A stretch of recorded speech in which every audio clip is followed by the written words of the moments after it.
Good morning, everybody. Matt Modi here to give you my favorite NBA player prop picks today. We are talking Wednesday, January 29th. The splash zone is back in your life. I'm going to have 6 picks for you guys to lock in. It's a pretty massive NBA betting slate, so going to have a little bit of a heavier card today as well. Now, last time I had 6 picks for you guys was Monday. We didn't win a single one. We literally went 0 for 6 on Monday. Luckily, we were able to bounce back yesterday, went 4-0 on the plays that we had yesterday. Steph Curry got refunded because he ended up not playing, but I did add Brandon Pajemski later in the day. I sent it out to Dub Club, posted it to Twitter, so hopefully you guys were able to lock that in. That cashed, and then the YouTube video, other 3 picks, Jalen Green, Anthony Simons, and Austin Reeves, they all cashed. Now, we did not cash out the Austin Reeves double-double, so we lost a quarter unit there, but up over 4 units yesterday, desperately needed after a brutal Monday. Hopefully, we have another good day today. The month of January has been really good on these NBA picks. On the season, we're up about 20 units on the year, but I think like we're up 16 units in the month of January alone because it was kind of hit or miss up until then. So hopefully we can continue this streak in January and the last couple days with a hot streak. If you're new to my channel, would appreciate it if you could subscribe, like the video. That helps me out a ton. And then the question that I want you to answer in the comments, just let me know what TV show that you are currently watching. I am in need of a new TV show to watch. Fallout is on my list. That's probably what I'll watch next, but I'm almost done with that. Or it's what I'm currently watching, but I'm almost done with that. So I need a new TV show to watch after Fallout. So put what TV show you're currently watching in the comments, and then I'll read through them, and then I'll see if I want to watch one with you guys. But we can actually talk about the NBA, which is what you guys are all here for. If you're new to my channel, what I have up on the screen here is just Props Madness. It's a tool that I walk through with all my NBA betting. If you want to check them out, I put a link in the description of the video. If you do end up wanting to at least make a free trial, which you can get a 7-day free trial, use the promo code MODI, M-O-D-I, because if you want to support the channel, that would help me out a ton. If you don't want to do that, no problem. Let's start talking bangers. So I'm just going to go in order of the games, in the order here. I do have a play in this Pistons versus Pacers game, and I'm going back to a guy that has really been good for us all year. It's Jaylen Duren, and I went with him on the double-double, so points and rebounds. Well, actually, technically, the bet was Jaylen Duren 10-plus points and Jaylen Duren 10-plus rebounds. You can get that at plus 100 odds at Bet365 as opposed to actually betting a double-double. You bet 10-plus points and rebounds, and you're getting a little bit of a better price, which was plus 100. Right off the bat, I mean, he's just been awesome recently. You look at his last couple games. I mean, he's gotten 10 points in 16 of his last 24 games. He's done it in, 8 straight games. Normally, I do want to fade those recent results, but a couple times he landed on exactly 10, which is a little bit scary. But considering his over-under is 11.5, it's not like he's been consistently hitting his over-under, which would scare me off. But he's been consistently scoring 10 points. Rebounds has also been really good recently. He's hit 10 or more rebounds half of his games, but he's done it in 5 of his last 6. And really, you take out those 4 misses, it's 60% of his last 20 games, which is pretty good. You look at his last 10, 6 of his last 10, averaging about 11.5, which is right on what his over-under is. The reason why I like this play, he's been awesome. He's done it all 3 times against the Pacers, 13, 12, and 17 rebounds on 19, 18, and 20 rebound chances. So there's nothing of an outlier in terms of his rebound chances. He scored 10 or more points in all 3 games against the Pacers as well. And what I like about backing Duren against the Pacers is the biggest issue with Duren, and why, if you look at his entire season, we look at every single game he's played, you see his minutes are really spotty. 11 minutes here, 8 minutes here, 13 minutes here. Now, since December, he's played 20 minutes or more in every single game. We go to December and on. It's 20 minutes or more in every single game. So he's been really good. The biggest issue with Duren is the foul trouble. Luckily, he's going up against a Pacers team that doesn't really draw a ton of fouls. So I'm not really concerned about him getting 3 early fouls, which just inevitably kills the bet. I'm not concerned about that with Jaylen Duren. So the double-double for him, I think, is really good. That's our first bet. Next up, I have a play in the Heat versus Cavaliers. And it's Bam Adebayo, and it's Bam Adebayo on the double-double. And it's built out the same way. It's 10-plus points and 10-plus rebounds, plus 100 odds at Bet365. Now, the best matchup for Bam is on the rebounds. The reason why I'm including the double-double is you can get a better price. You can get plus 100 versus minus 120. And I'm not really scared off of the points. I mean, his over-under is 15.5 with the over-juiced or priced at 16.5. So books are expecting him to score well above 10 points. And if we just look at the season and how many times, I mean, he's hit 10 points in almost 85% of his games, including 16 points against the Cavaliers. Now, the Cavs aren't a great matchup for his point prop. Like, if you look, 3 of 7, similar to Bam, have gone over. But if you look at the numbers, like, they all at least get double digits. And Bam, over under 16.5, scored double digits, scored 16. So I'm not scared off of him getting 10 points. I wouldn't be confident in him getting 17 points to go over these numbers, but I'm good with 10. The rebounds is what I really, really like. And he had 13 this first matchup against the Cavaliers, 13 rebounds against them. And the Cavs have been leaky, or leaky is a bad way to phrase it. The Cavs have given up a lot of rebounds to centers. As you can see, 8 of 13, 62% hit rate in terms of the rebounds allowed to centers. This is grouping players similar to Bam Adebayo. This is another thing that I like about Props Madness, is that it groups players together, but with points, rebounds, and assists. And then it says, like, okay, how have similar players performed in this exact matchup? 8 of 13 have hit the rebound prop over against the Cavaliers. And the guys that missed, Claxton is not a high-level rebounder, nor is Valanciunas, and his minutes can be spotty, as can Claxton's. But Bam hit it the first time, as we mentioned, and Valanciunas did hit it earlier this year against the Cavaliers when he had 11. One game he only had 4. Vooch missed it 2 games in a row. But overall, centers perform well against the Cavs. It's 8 of 13, similar to Bam. And if you just look at the center position in general, so this isn't looking at players similar to anybody. This is just looking at the center position. 10 of the last 15 have gone over against the Cavaliers. So Bam double-double, plus 100 odds at Bet365. I love it. Next up, I do have a play in the Nuggets versus Knicks game. And I went with Karl-Anthony Towns, but I actually took him on the RA. So I took him over 15.5 rebounds plus assists. Now, Props Madness doesn't pull up odds for FanDuel, unfortunately, but I got this at 15.5 at minus 120. So you can get a little bit of a better price than what you see on the screen here. So check out FanDuel just to make sure that that's still available. Again, it was what I got. It was before I hit record. You could get minus 120. I just think this is a bad line by the sportsbooks, if I'm being honest. I mean, he's played 43 games. He's had over 15.5 in about 60% of his games. He averages 17 combined. So even above, like, even if he were to hit his average, he would even go above a hook, which is kind of what I'm trying to say here. So right off the bat, things look good for Karl-Anthony Towns. Now, he missed it in the first 4 games. Since then, I mean, it's a 65% hit rate, averaging over 17.5. Now, we had a stretch where he really smashed it, as you can see in the middle of the season. Then he had a little bit of a lull, and now he's been pretty good recently. So you can look at his last 10 games, which is kind of what I like to do. I like to look at full season and then last 10 and kind of see how they compare. Averaging about 18 in his last 10 games, gone over in 6 of his last 10. Everything looks good there. In terms of the matchup, the rebounds is a decent matchup for Karl-Anthony Towns. Now, it was better at the beginning of the year. Now, players similar to Cat, 4 of 6 have hit the over against the Nuggets. So that's pretty good. Obviously, Naz Reid did not go over, but Wendell Carter Jr. had 13, Porzingis had 11. In this exact matchup, and this is important, Cat had 15. So really, Naz Reid is the only one that's missed it, with Holmgren having it at the very, very beginning of the year. The Nuggets used to be like a really juicy matchup for center rebound props. It hasn't quite been as good just in general recently, but we see some guys have good games against them. Like I mentioned, Porzingis, Wemby hit it in back-to-back games with 18 and 23. Gobert hit it, actually was on Gobert in that game, and then 19 from Sabonis.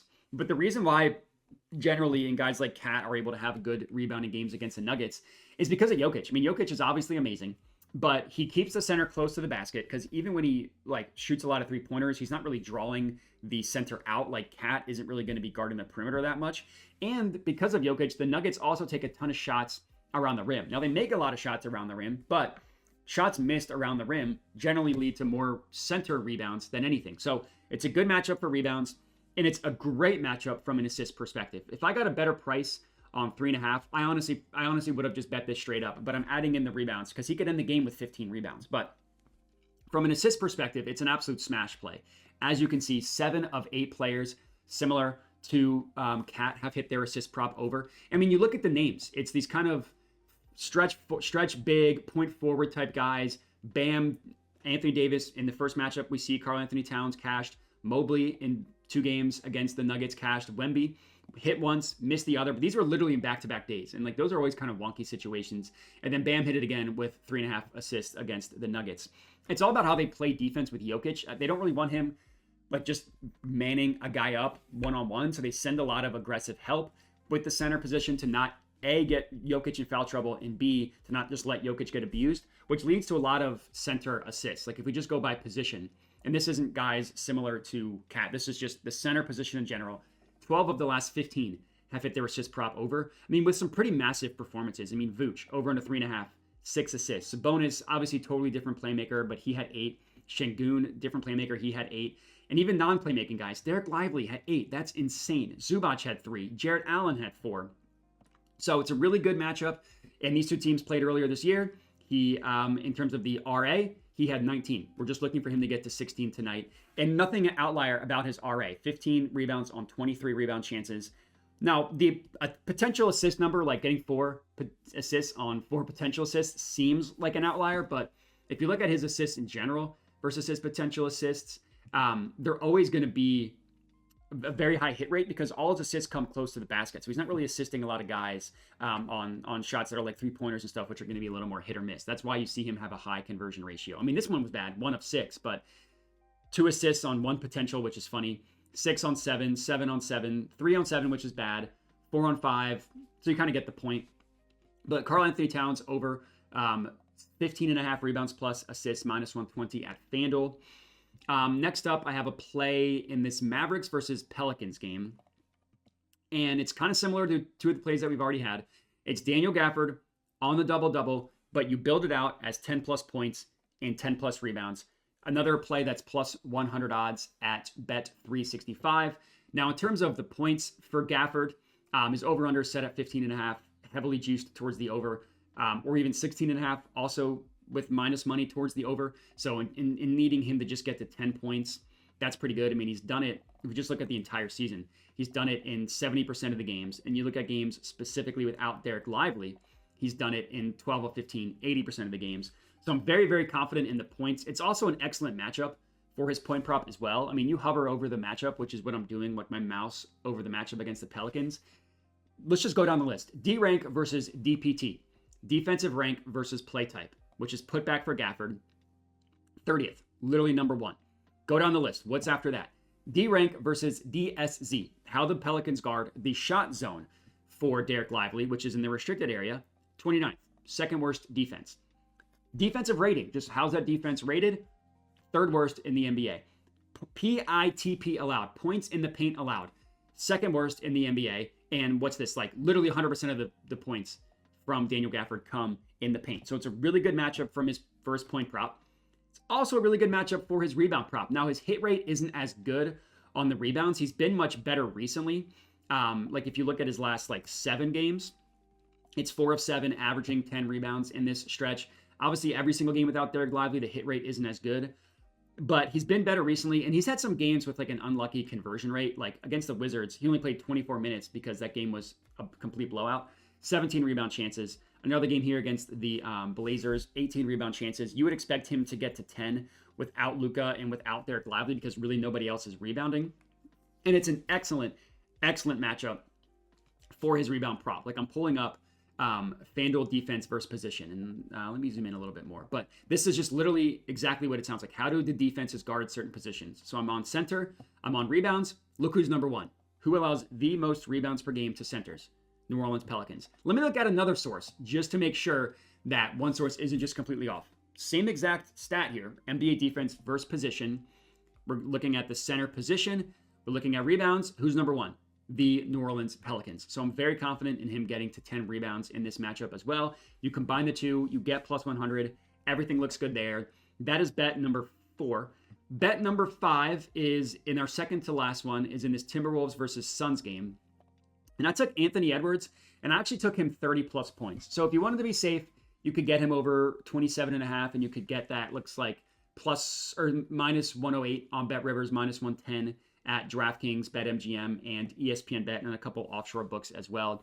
Everybody that knows me knows I would rather get the juicier price, and him needing to get to 30 points plus 150 odds at FanDuel, I think is worth it. This is another one where the overall hit rate isn't going to wow you, but everything changed after this situation right here. So after this game against the Celtics, he was bad. They lost. He only scored 15 points. He shot 2 of 9 from the 3, 5 of 16 from the field. And he just didn't do anything in that game. Like his assists, he had 6 of 6, which is better than I thought on 7 potential assists. But his rebounds, he didn't do anything. He had 4 rebounds on 6 rebound chances. So you could just tell, I watched that game. His body language was just off. After the game, he complained about being double teamed too much and that's not fun for him. Since then, everything changed for Anthony Edwards. He's hit over 27.5 in 9 of 13 games. He's averaging 30 points per game, and he's hit 30 or more points in 7 of 13 games. So twice in this stretch, he landed on exactly 28 points. Now, if that happens, you're going to be regretting taking 30 plus. But if he gets the 30 plus, obviously you're going to be wishing you did. And he's still done that in over half of his games in the last 13. Now, I like the fact that it's kind of been like almost every other for him. Like it's 3 in a row with 30 plus, then missed it twice. Hit, miss, hit, miss, hit, miss. It's like every other. I like the fact that he's coming off of a bad shooting matchup. Only 6 of 20 from the field, 2 of 11 from 3-point range. And it's a nice positive regression spot for Anthony Edwards. And it should be a really, really good matchup. Like we hover over the matchup against the Suns. We see a lot of green here, right? D rank versus DPT. Defensive rank versus play type. That's the pick and roll ball handler. The Suns are the 8th worst. They allow the 8th most points per game. Next up, D rank versus DSZ. How do they guard the above the break 3-pointer? They allow the 10th most. And that's where 50% of the shots from Anthony Edwards comes from. And to go even deeper than that, one thing that the Suns really, I mean, it's a classic Mike Budenholzer defense, drop coverage on pick and roll. They finally got a traditional center in Nick Richards. So what I'm looking at here is opponent shooting. I'm looking at pull-up shots specifically, and I'm looking at the frequency of shots against them that are pull-up shots in general. And as we can see, the Phoenix Suns rank 2nd, meaning the 2nd highest frequency of shots against the Phoenix Suns are pull-ups. Anthony Edwards has been awesome from a pull-up perspective recently. He averages the 2nd most points per game via pull-ups in the entire NBA. So I just have tracking pull-up shooting. Literally looking at the entire league, he averages the 2nd most points per game via pull-up shooting. So like obviously all these numbers are correlated together in pick and roll ball handler and above the break 3-pointer. But that's why it's such a good matchup for Anthony Edwards. You could go with his threes as well. You can get over 3.5 for plus money. He's been in a shooting slump. Like he cashed it in like, what's this, like 8 of 9 games, whatever that is. And he's missed it in 3 straight, 3 of 8, 2 of 7, 3 of 8, and 2 of 11. You know, he's mostly shooting 7 to 8 3-pointers. So needing him to make half of that, I think is a little bit scary for the 3-point range, which is why I like the points better. But I think the threes are good too for Anthony Edwards. My official bet is Anthony Edwards, 30 plus points, plus 150 odds at FanDuel. And then my last bet of the day, it's a little bit of a cheeky one. It's Isaiah Hartenstein. So it's kind of like an Isaiah Hartenstein same game parlay. I took 10 plus points, 10 plus rebounds, and 3 plus assists. So that's what we're betting here. That was plus 165 odds at Bet365. I know that sounds a little random, but I really like his points, rebounds, and assists matchup against the Warriors. And just in general, Isaiah Hartenstein. He's played 27 games this year because he's been hurt. But how often has he scored at least 10 points? 77% of the games, 20 of 26. How often has he hit 3.5 assists? Or excuse me, 3 assists, same exact number, 20 of 26 games. How often has he hit at least 10 rebounds? A little bit better, 21 of 26, averaging 12.2 rebounds per game. So we're asking him to be on his average on all 3. He's also done it in this exact matchup against the Warriors. 14 rebounds, 3 assists, and 14 points. So he hit it in the first matchup against the Warriors. And I really like the matchup for him for all 3. Now, his points is the scariest in terms of the matchup because the way that the Warriors play defense is kind of similar to the Nuggets in that they are kind of, they try to be aggressive getting the ball out of the center's hands because they don't really have a traditional center. So a big guy like Hartenstein can kind of bully the Nuggets, or excuse me, the Warriors down low. But what I like about this with Hartenstein is half of his points don't come in the restricted, 47% in the restricted area, but over half his points come from the non-restricted area of the paint. And that's where the Warriors defense is weakest. They're really, really good at packing the paint and packing the restricted area and not letting themselves get beat directly at the rim. But they'll give up these little push shots, which is, if anybody watches Isaiah Hartenstein, he has a really good kind of floater push shot, not quite in the restricted area, but right outside of it. That's why he was able to score 14 points against the Warriors when these two teams first played. 5 of 8 from the field. He makes 5 baskets. We're good to go. From a rebounding perspective, the Warriors had been a really good matchup for center rebound props. They're not quite as good recently, but if you look at the season, 8 of 15 is still above 50% hit rate. And we see a lot of these guys, like 3 times, guys hit double digits, but didn't hit their rebound prop. Gobert, 10, over-under was 10.5. Zubac, 11, over-under was 12.5. And Gobert, again, 11, over-under was 11.5. So it's really 11 of 15 of these guys have hit double-digit rebounds. You know, on an 11.5 rebound prop, 10.5 rebound prop for Hartenstein, him getting 10, I'm pretty confident in. And the assist is a really good matchup for the Warriors. The Warriors, I mean, this says 6 of 15 by position, but if you look at like they allow like the 10th most assists per game to centers, and it's kind of similar to why why assists are such a good matchup against the Nuggets, because they're aggressive getting the ball out of guys like Isaiah Hartenstein's hands, and he had 3 assists against them on 5 potential assists. His over under set at 4.5, so he just needs to get 60% of what his over-under is priced at in terms of the assists, and he's cashing out. So again, it's a little bit of a weirder play than you'll see me give out, but it's an Isaiah Hartenstein same game parlay, 10 plus points, 10 plus rebounds, and 3 plus assists. And that's all we got. I know this video went a little bit long, so we can wrap it up here. I appreciate everybody for watching. Make sure to like the video, make sure to comment, make sure to subscribe. And real quick, I will just go through the list of the plays. It's Karl-Anthony Towns over 15.5 rebounds plus assists. Bam Adebayo, double-double. Jaylen Duren, double-double. Daniel Gafford, double-double. Anthony Edwards, 30-plus points. And Isaiah Hartenstein, 10-plus points, 10-plus rebounds, 3-plus assists. 6 bangers for you guys. Remember to like the video. Remember to subscribe to my YouTube channel if you are not already. Comment what TV show you are currently watching. Could be you alone. Could be you and your partner are watching it. Whatever it may be, put that in the comments. Everybody, bet responsibly. Check out the links. I meant to mention this. The links in the description of the video if you want to support the channel. Link to Props Madness, link to my Dub Club where I send all my bets out for $5 a month. Now everybody bet responsibly and have a good one.